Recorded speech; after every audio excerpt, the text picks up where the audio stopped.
Good morning, everyone. Thank you for joining us on day 27. It's my pleasure and honor to be here today talking about this topic that I really am very passionate and care about, the importance of creative living and how it helps us raise our vibration and expand our consciousness. So I'd like to begin with a question as always, and you can answer in the chat. Um, do you remember the very first time you saw rain as a child? What's the first thing that comes into your mind when you think about rain? You can answer in the chat. So if you remember or recall as a child, yes, making paper boats, exactly. When we see something for the first time, we are not just seeing it, we really notice. Janet says, I remember the smell. Very true. The earthy, rusty smell that we relate to whenever it rains. That's because of our earliest memory as a child. Water from the sky, playing in it. Memories with grandpa roasted peanuts. Great. Great responses. So when we were children and we notice something for the very first time, rain, for example, we are not just seeing it, we really notice it. The smell of the wet earth, the earthy texture of how the mud or land changes, the tiny ripples in puddles, the thrill of splashing barefoot without caring or giving a damn about the world, without caring about getting dirty or getting wet. So, in that moment of enjoying rain or witnessing the beauty of rain, there was no fear, there was no judgment, there is no calculation of how much can I get wet, how much can I, enjoy the rain. There was no calculation, but there was a deep and pure sense of only wonder, that childlike wonder to explore what it feels like to get wet in the rain, to explore what it feels like to jump in the puddle, to explore what it feels like to just splash around without worrying about making it a mess.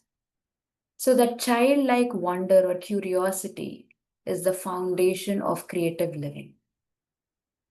Now, let me ask you this. So, when was the last time you truly cherished rain like that, or felt that life is so alive to you, that every little uh, element of nature or every little incident in your life felt like a wonder that you're witnessing it for the first time? I'm sure most of us may not have experienced that in a really long time, because somewhere along the line, that sense of wonder fades.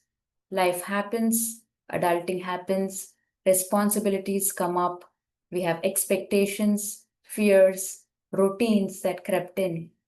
So we started living more from survival and less from creation, and less from a state of wonder. We begin to live on autopilot, doing the same things, having a routine, and mindlessly following a pattern, and just living life for the sake of living. And this shift is not just psychological, it's vibrational, because our emotions, by now we all know that our emotions carry frequencies. Emotion is energy in motion. So our energy, our frequency is an indication of how we vibrate. And we all know by now that vibration and vibrational frequencies are highly important for manifestation. We don't manifest what we desire, we manifest what we are, who we are. We manifest what we feel, how we feel. So, for instance, if somebody wants to manifest a job, a dream job, or let's say a dream career, or they want to step into entrepreneurship or something that is beyond their physical reality right now, they cannot manifest merely by doing manifestation techniques, but they need to vibrate at a frequency of having that manifestation in reality. So a person who is maybe in a grade A position wants to aim or manifest a grade D position. He cannot merely manifest that higher position just by feeling low. He has to raise his vibration to attract and match to that, to become a vibrational match to that higher position that he is willing to manifest. So only when we are able to live that reality, feel that reality in our body and mind, can we really manifest whatever we desire. So that's the most biggest hiccup when it comes to manifestation, because people do all sort of techniques. There are so many techniques. They meditate. They want to manifest something. They try to, but the put in all these techniques into practice. But the underlying fear, the underlying mismatch of energy, the underlying mismatch of frequency is what hinders their manifestation turning into reality. So raising our vibration is highly essential to manifest our desires. Not only that, but to experience true spiritual consciousness, or to expand our consciousness, to experience oneness. For everything that we desire on the spiritual path, or we seek on spiritual path, comes from raising our vibrations. So living on autopilot and all these responsibilities, getting caught up in life and feeling like a victim of life, lowers our vibration. And there is a vibration emotional frequency chart that I often quote or talk about by Dr. David Hawkins. I'm going to place a link in the chat where you can scroll down and look at that chart of emotional frequencies, where Dr. David Hawkins has mapped the frequency at which we vibrate, that is our emotional state, to the emotion that we experience. Like if you notice the chart, a funnel, the lowest low vibrational frequency is at 20 hertz, which is the emotion of shame, experiencing shame, how we feel when we experience shame. And the highest is usually enlightenment. That is where the great spiritual masters have experienced. That is around 700 plus hertz. So the chart gives, which is ultimate consciousness, right? 700 plus hertz enlightenment is ultimate consciousness. So the chart gives an estimate of how we can understand frequency and our emotional states. It gives a correlation between how we vibrate when we are feeling shame, guilt, apathy, grief, fear, desire, anger, pride. All these are low vibration frequencies. And then you step into the neutral, that is courage, neutrality, willingness, acceptance, reason. And then you expand into the higher levels, that is love, joy, peace, and enlightenment that we all crave for. So at the lower end, as I said, we find shame, guilt, fear, anger. And as we move higher, we find courage, love, joy, peace. And the point of finding courage, that is to explore life beyond fear, explore and approach life beyond fear with that little sense of curiosity, is exactly what creative living is. So when we live mechanically, repeating yesterday, we remain stuck in those lower band of vibrations. But when we live creatively, which means we bring curiosity on the table and a fresh response to each moment of our lives, our vibration rises. And we begin to touch that high vibrational energy of joy, love, or even peace. And who knows, even enlightenment. So that, my friends, is what creative living truly is. It is not a hobby. It is not a luxury. It is a deep spiritual practice, a direct pathway to higher consciousness. But let's first understand what creative living is. So that is where our talk is all about, is all centered about, with the truth that creative living is not merely about art or having different forms of expression. It's about vibration, about consciousness, about returning to that childlike wonder as a spiritual path. So, usually, when we hear about the word creativity or creative living, the first thing that pops up in most people's mind is talent, having talent or creative forms of expression, like being an artist, a writer, or a musician, and something that people are often born with, right? Most of us believe that people are born creative, they are born artists, they are born musicians, which is absolutely not true. We are all creative beings. We are all born with an innate ability to create. And that exactly is why we create our own reality. And that is also directly related to the frequency at which we vibrate at most moments of our life. So, the emotional frequency chart, both the spiritual masters over the years and modern thinkers alike agree that emotions have frequencies.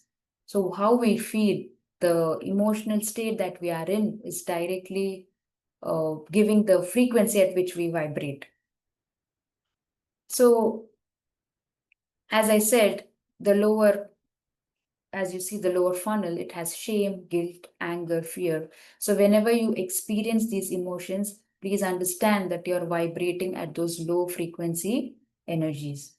And these are very heavy. These are contracting states that, they contract us. They make us feel small. They make us feel insignificant. They make us feel irrelevant or, just worthless.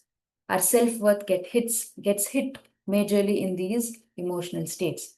And as you notice, as we move upward, we find courage, we find acceptance, love, peace, joy, enlightenment. These are the expansive states where we feel that expanded sense of not the ego expandedness, but the expanded sense of oneness, that we all are together, that we are all one, no matter what we are going through, how we are feeling, how we are reacting, how we are acting, how we show up in this world. We are all one in a way. That sense of peace and joy and oneness comes as we move upward. So when we are stuck in these lower bands, life feels like survival. It feels like a struggle. Uh, there's lack of motivation, lack of inspiration. We don't feel like waking up. We don't feel like living life or approaching life because we feel like a victim of life. But with every creative act, with every practice of creative living, no matter how small, it helps us rise to these higher bands of frequencies. So creative living it's not just nice, it's like a direct pathway up that vibrational ladder.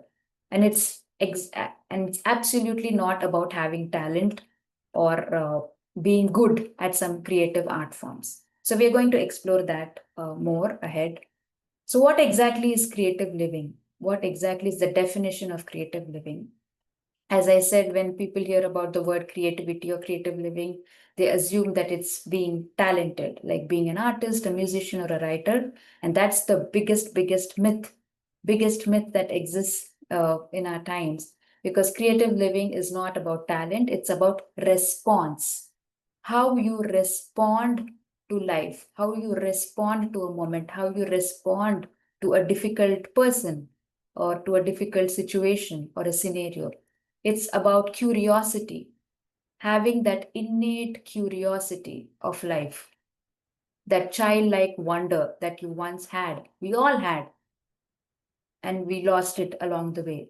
So, getting back that childlike wonder, approach every difficulty, every challenge, every setback with a sense of curiosity rather than fear.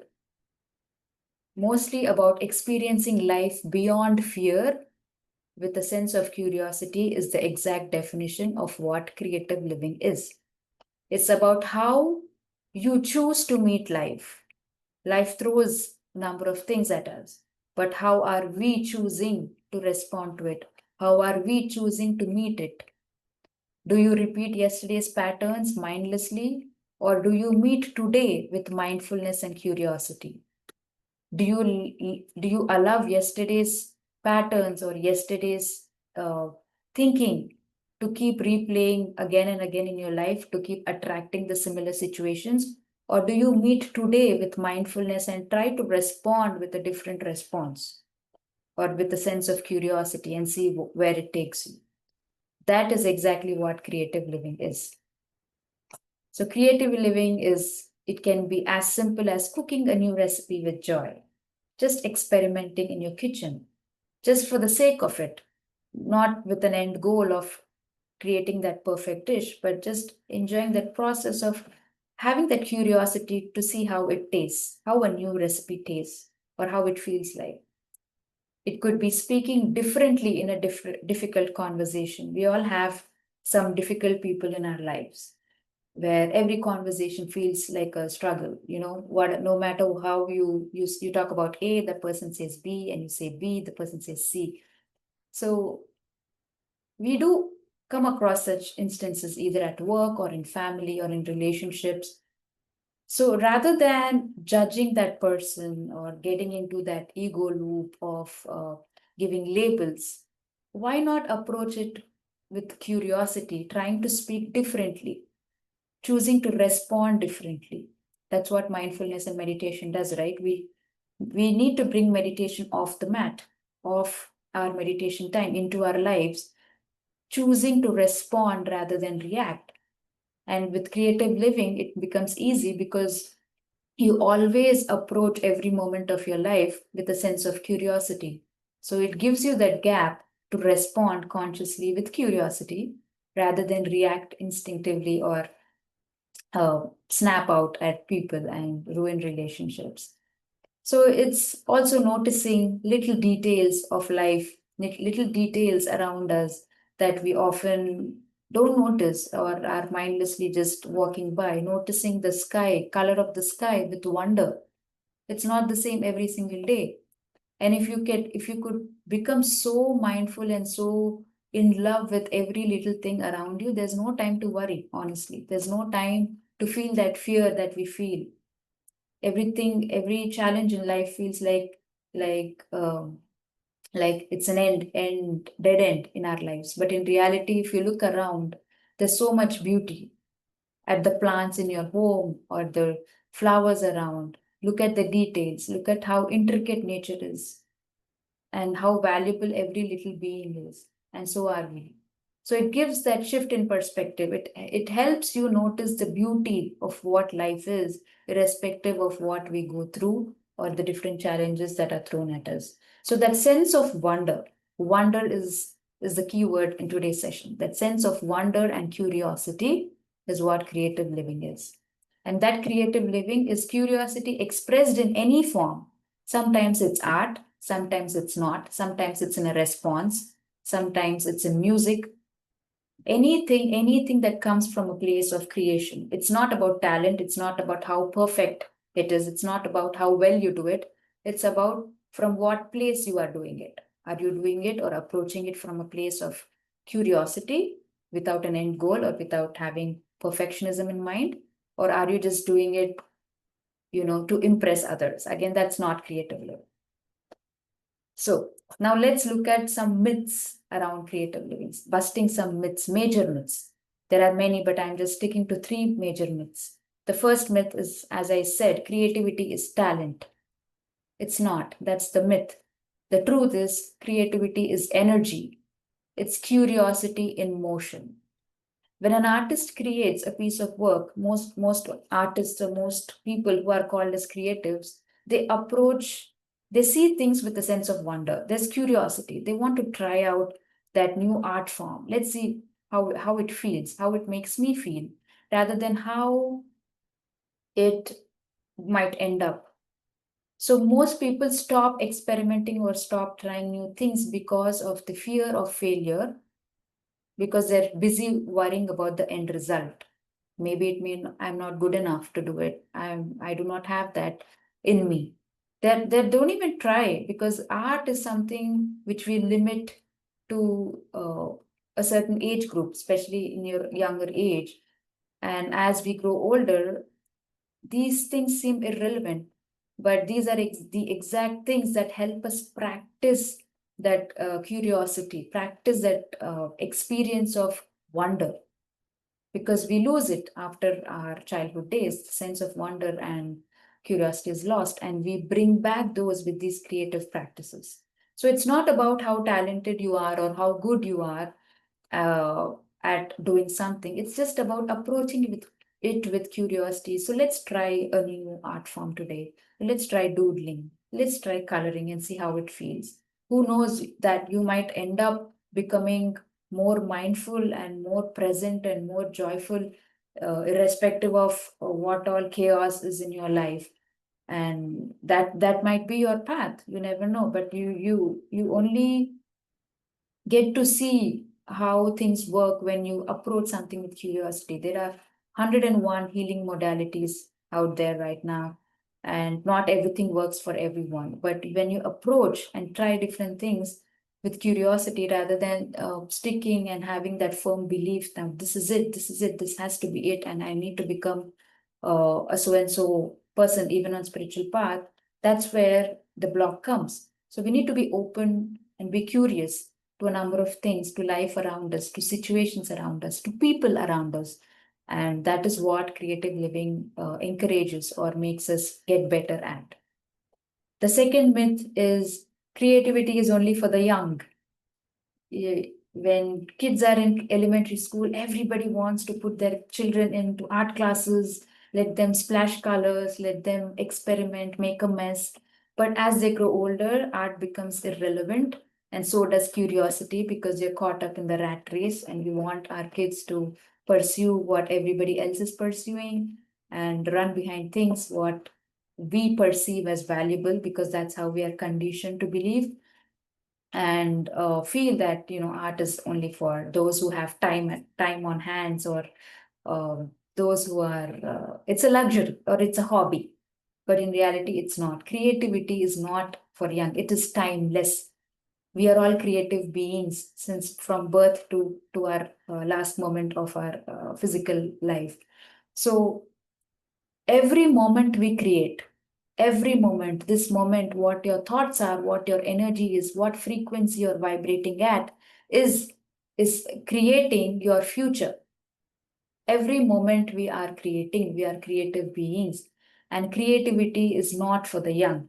The practice of doing art or music or creating a piece of writing a piece of article is not some mere talent. It's the practice of putting or channeling that energy into something tangible. We're creating something, and creating creative energy to create something, no matter how ugly it is always better than dwelling and indulging ourselves in self-pity, feeling victimized, or experiencing those low vibrational frequencies that we saw, like guilt, shame. Transfer that shame or guilt into a piece of art that looks absolutely ugly. You will see the shift in uh, the frequency at which you vibrate. You will see an instant shift in how you feel about yourself, or about that situation, or about that moment. So that is exactly what creative living or these creative practices does, because it's not just for the young. It's timeless. It's ageless. It's for I would say it's for everyone at every phase of life. Very similar to meditation. And the third myth that I'd like to bust is creativity must produce results or money.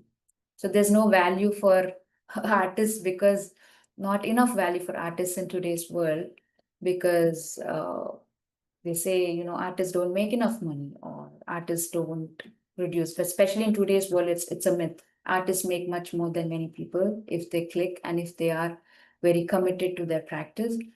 But approaching creativity or art or any desire or goal, even as an artist, for some end result is doesn't always give the results that we expect, because as we all know, creativity is a spiritual practice. The sense of creating something is losing yourself in the process.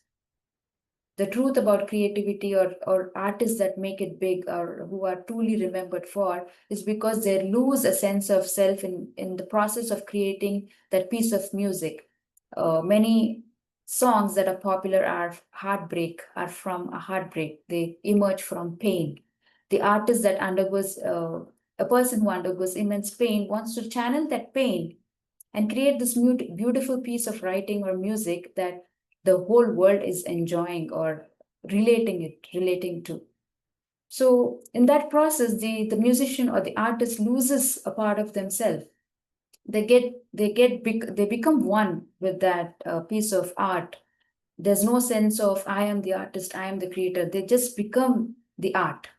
So that sense of losing oneself is what true creativity is. So creativity itself is the reward. So it is the joy that we embody. It is the pain that we embody while creating that piece of art, the state of flow that we experience, and the presence that we have while indulging in creating something. It doesn't matter how ugly it is or how absolute uh, absolutely hard it is to listen the music. It's not about the result at all, and definitely not about the money. So once you become so indulged and so involved in what you are creating, it's not always about the art forms. I'm even talking about moment to moment creation. If you become so involved in feeling guilty, if you become so involved in feeling shamed, if you become so involved in feeling worthless, that is exactly what we are creating in the next moment, my dear friends. So please become aware of what we are creating, what we are feeling, and how we can shift our frequencies and emotions, because it's highly impossible for humans to always be joyful. We are, end of the day, we are all human beings, we are emotional beings. We do experience all sort of emotions. Experiencing emotions is the beauty of human life, and creatives and artists are trying to embody those emotions irrespective of how ugly it is, and channel in the right way.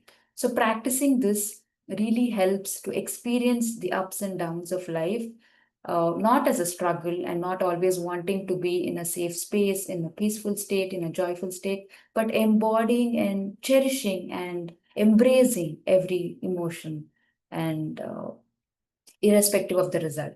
So that is another myth, that creativity must produce a result. No, it itself is the reward. Creativity itself is the reward. You choosing to indulge in a creative practice, to you choosing to indulge, to try out something with curiosity, you indulging to create something with curiosity in itself is the reward, because with that thought, you are shifting your frequency directly from that guilt you were feeling a moment ago. So that itself is a reward, and that itself will help you manifest the life that you desire. So let me share a few examples. A child doodles monsters when anxious. Some children just draw ugly monsters when they're anxious, irrespective of how it looks. It may not look like a monster, but according to the child, it's a monster.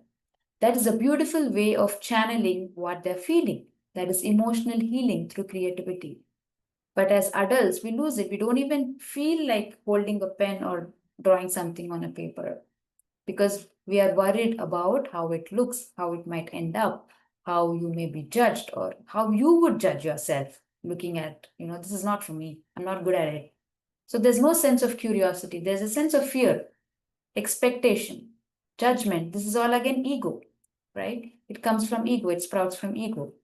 So moms, busy mothers who handle 101 things, and if they paint, just random splash of paint for 10 minutes before bed, there there has been research, and there is a clear indication of shift in mood, of them being more kind, more accepting, and more patient with their kids, because that is meditation through creativity. A 65-year-old man takes up gardening after retirement, because that is healing loneliness through creativity. That man found a sense of purpose because he approached it with curiosity rather than fear of judgment, or just letting it slip by. Who's going to garden at this age? I'm so and so person, I'm retired. No, he found a new sense of purpose. It gives back his joy, it brings back his joy. So that is healing loneliness. That is healing some part of him, part of lack within himself because he chose to approach something with curiosity. A grandmother who's not a writer, who hasn't been a writer, who doesn't know how to write, writes all her childhood stories for her grandchildren. That is legacy through creativity.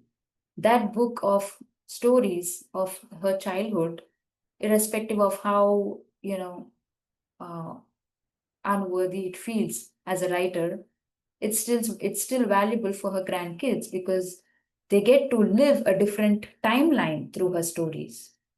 So it's not about how well you do things, it's about how you approach, how you create something out of nothing rather than sulking and living life and let life slip by uh, time. So its creativity is not absolutely not about skill. It's about presence. It's about courage to try something new. It's about curiosity and it's about experiencing joy. So some great masters that I really like and quote often are Osho about creativity and even Patriji. Osho once said that creativity is the fragrance of freedom because when we truly create, ego dissolves. As I said, we become so indulged in the process that there is an absence of me and my work. There is oneness. There is a sense of oneness between the creator and the piece that is being created. That mere act of creating something becomes meditation. It's a flow state. Flow state is very close to a meditative state because you lose a sense of yourself.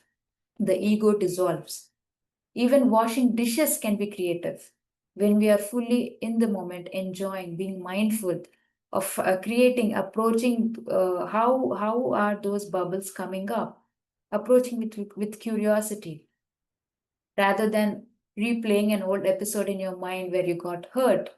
Being mindful and while you're doing the dishes, you can observe and see how the sponge is contracting, how the bubbles are forming, see the beauty in the bubbles, bring back the childlike wonder in every moment of your life. Walking can be creative. You can look around. Walking is the most fascinating creative living practice. You can look around, look at the sky, look at the trees, look at the intricate details on the flowers, the patterns, and then try to draw that, doodle that. Again, it doesn't have to be perfect. You're just creating something. Pick a flower, get it home. Just look at it and try to draw. You're creating something and observe that you will not have thoughts. You will not have thoughts when you're drawing. That is the beauty of it. So don't worry about the result. Just attempt it. Approach it with curiosity. Silence can be creative. Meditation is creative because we observe our thoughts without judgment. We let thoughts go by. We are witnessing them with curiosity. We are not reacting or responding to them. So Patriji also emphasized that spirituality is not about renouncing life. It's absolutely very easy to let go everything, go back to the mountains, sit and meditate and live the rest of your life. That is very easy. That's not a spirit. That's a path you take, but that's very easy. But true spirituality is fully engaging life, fully engaging with the life that we are given with, fully engaging with those difficult people that we try to run away from. To deeply meditate is to live creatively, to live with openness and awareness. And that openness comes when we are open to curiosity, when we are open to approaching life, people, situations, challenges with curiosity. We do not have those boxes or form those judgments of this is how ABC my life needs to look like, and this is how somebody else needs to look like. And when they don't fit in those boxes, we try to judge them. That is not living spiritually or meditating. So, true spirituality is living with openness and awareness, and openness comes with that curiosity, which can be enhanced and practiced with creative living. So, creativity is not separate from spirituality, it is spirituality in action. Creativity is spirituality in action. The last topic that I want to touch upon is creativity and the ego. So, we've seen what creative living is and some myths and how now we'll check how it helps dissolve ego.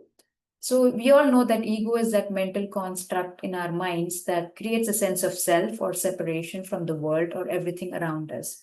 So it creates a barrier and it thrives on comparison, judgment, fear.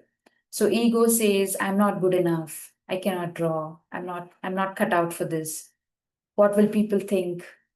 Oh, what will people think? I'm 55-year-old, I'm done with my life. What will people think if I start going to dance classes now or approach a Zumba class, right? But creative living says, I am curious, irrespective of my age. Let's try. I'm curious. I want to explore. There are so many skills, so many things out there, so many creative forms out there. Let's try. Maybe I'll enjoy it. Maybe I'll find my peace, or maybe I'll experience joy. So ego thrives on comparison, but creativity dissolves comparison. A teenager who is afraid to share a poem that he or she wrote, often hears that ego mind in head saying, don't embarrass yourself, don't share this. You'll embarrass yourself.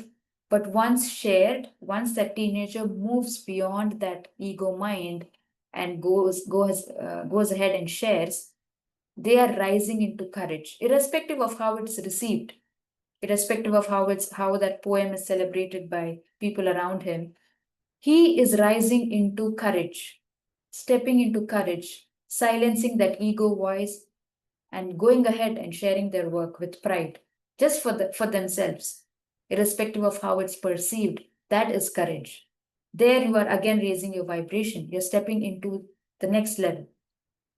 So a retiree, again, I'm trying examples from different age groups because we are not limiting by age. A retiree has an ego that says you're too old to start painting. But when they try, maybe that is giving them immense joy that they haven't experienced in many years. So they rise into joy. They took that courage to start painting, to silence that ego voice and step into that phase of experimenting with colors, irrespective of age. And they see how joyful it feels. So having that courage to silence our ego voice and step into that action is what creative living is. So every creative act is a small death of the ego. Every creative act is a rise in vibration. And this is why creative living is such a powerful spiritual practice, because it transcends the ego without a fight. There's no struggle. You don't even have to become conscious and try to, struggle. Just get into some practice of art form. You will see that the ego is dissolved. The problem is we don't sit, we don't get into that practice. So once you approach it with curiosity and try to practice every day for 5 to 10 minutes, you will see slowly you'll start developing that creative mindset. You'll become so aware of your thoughts, because already with meditation, we become aware of our thoughts. And when you combine creative living with it, you'll notice that you will try to turn every moment into a creative opportunity. Some daily practices to elevate vibration through creative living. So, how do we practice creative living in our everyday life? We are not waiting for inspiration. Again, creative living is not, as I said, it's not waiting for inspiration, sitting for some motivation to strike or something to happen and then write a song or write a piece of article or create something. It's your cultivating curiosity. The whole point of practicing creative living is to practice that childlike wonder, to bring back that childlike wonder, to cultivate curiosity. We are practicing cultivating curiosity. So here are some practices. You can begin by writing, as most of us are into journaling. If you are on the spiritual path, you might have tried journaling. If you have not, you can try writing a few words in your journal about your day and how you experienced some low vibrational emotions. And then you can try to transform. For example, you have experienced shame that day, a particular day, you've experienced something shameful, someone criticized you and you experienced shame. And you want to create a thought of acceptance from that shame. So approach that experience of yourself with curiosity of how can I transform this feeling of shame into acceptance. And then you will see as you journal, as you keep writing, you will notice that a free flow of thoughts, just transfer those thoughts onto paper. You'll see somewhere along the line, you will forget that shame. That shame is gone. And you will witness that shift in vibration, shift in how you feel. Suppose dancing in the living room can help us lift from anger to joy. We're very angry. Usually anger gets stored in the body. They say you have to shake it off. You don't have to be a dancer to shake it off. Just do for the sake of seeing. Just get comfortable with that boxes that we put ourselves with. We limit ourselves. Just get comfortable with yourself and trying new things. Just shake things off, irrespective of your age or how you look, because we are afraid. Mostly, we are all afraid of judgments, and there is fear that always stops. So these are ways, little ways to try pushing our limits on a daily basis, just for ourselves, without any expectation or results in mind, but to approach with curiosity. And gardening can also lift us from apathy to love. Being around greens, it's good for the heart chakra, right? So gardening can lift uh, those vibrations from hatred or apathy. Whenever you feel like you're getting angry or hating someone because they are troubling you, or because they're making your life difficult, just step out, hug a tree. It instantly transforms into love. You'll see there are so many beautiful things. Notice the texture of the bark of the tree. How many of you have seen the textures on the trees? Each tree has a different texture, and you can feel it. These are all different ways of every day. We have 100 million ways to experience creative living in our surroundings. But we choose to suffer in our ego mind rather than stepping into the state of curiosity. So, with today's session, I want you to step into that state of curiosity. Approach your day with curiosity, every task with curiosity, rather than judging yourself or others over the performance or how they show up in the world. Let's approach life and our relationships and our challenges with curiosity rather than judgments. Another micro creative activities are 5 minutes of doodling, just random doodles. You had a cup of coffee that you enjoyed, just to draw a cup of, a small cup of coffee. And if you do not know, look up a video, pull up a video, YouTube video. We have ample resources out there. So in this process of, looking up that video, trying to draw, you're forgetting, or you're trying to shift your energy from what you were feeling earlier. Like you were feeling miserable, your day went bad, but one good thing that you experienced was a good cup of coffee, and you want to cherish it. You can draw about it, you can write about it. Try to look up ways to explain an aroma of a coffee. That's what writers do. They make you feel emotions through words. Maybe I can try. You may not be a writer, but you can approach. These are different ways to approach things. You're building that muscle of witnessing something with curiosity. Humming while walking, cooking with a twist, just a little twist, and see the difference in taste. Journaling 3 sentences about the beauty you noticed, just like gratitude journaling. Have a journal to write about things, about beauty that you noticed in your day, no matter how miserable it is. So try something without purpose, like origami, collaging, patterns, coloring. Even if you've never been an artist or never do anything in your life, you can still color and see how it feels. So mindful noticing, see beauty in the ordinary. Notice colors, textures, patterns. That's what artists do. They are artists because they notice little things, and that's where the beauty lies in life. But it is available to all of us, and we are all born with it. It's not like few people are blessed and few are not. We are all born with it.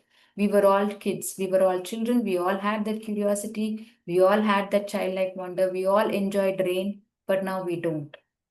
So we all, forgot what it feels like to be curious or have that childlike wonder. So these are not small. These look like small acts, but these lift, they change your vibration. And raising your vibration is highly essential to manifest the life that you desire. You have to feel good to manifest a good life. If you feel miserable, if you're sulking in your guilt, if you're sulking in your shame, you will keep attracting the same instances, same people, and there won't be a change in your life experience. So, creative living is a true path to higher consciousness. When we live creatively, our vibration rises. When vibration rises, ego weakens. When ego weakens, consciousness expands. We begin to touch states of love, joy, and peace, the expanded frequencies of consciousness. And we begin to see life not as survival, but as creation. And we become the co creators with the divine. So, this is the vibrational power of creative living. It's not separate from spirituality, it is spirituality embodied. Thank you.